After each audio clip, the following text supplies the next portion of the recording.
Hey guys, so I just wanted to do this video, a real quick video here. I'm inside the 2019 Honda Pilot. Just wanted to, I've noticed what I'm driving in, I don't drive it a whole lot, but when I do, there's one feature on this car that I wish the Accords had. And I know you guys have mentioned this before.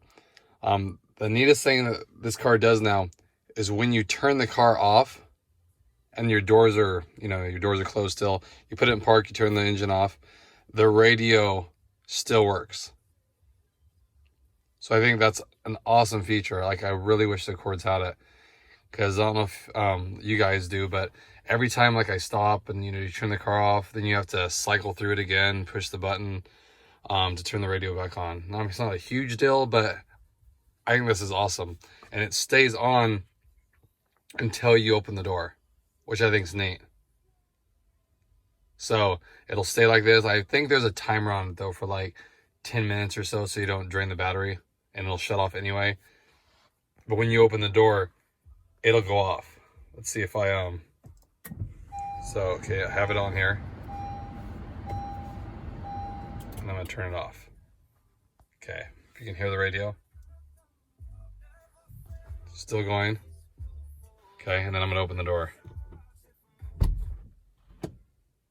and that kills it. So I think that's a great feature. I don't know why like the Accords don't do that. I guess it's these little things they add. Like the 19 got a redesign, a little bit like a refresh, I guess you call it. But that's one thing that I do like about this, that you could turn the car off, still listen to your radio, or be on a call if you're on the Bluetooth system, like through the screen here. Where the Accords, if you're, on Bluetooth and you turn the car off, it kills it. Then it switches over to your phone, which I don't like, because I've been on a call before and I did that. And then it goes to the phone and they can't hear you for a second. It's kind of a pain, but just want to share that with you guys. It's a neat feature. I'm pretty sure the new Accords coming up, I think 2021, they're going to redesign them or refresh them. I think a refresh. I'm sure they'll have those too. So I just want to share that. It's my favorite feature on this car, that when you turn the car off, the radio and stuff still plays until you open the door. Hope everyone's doing good out there. Hope you guys have a great weekend. Thanks again.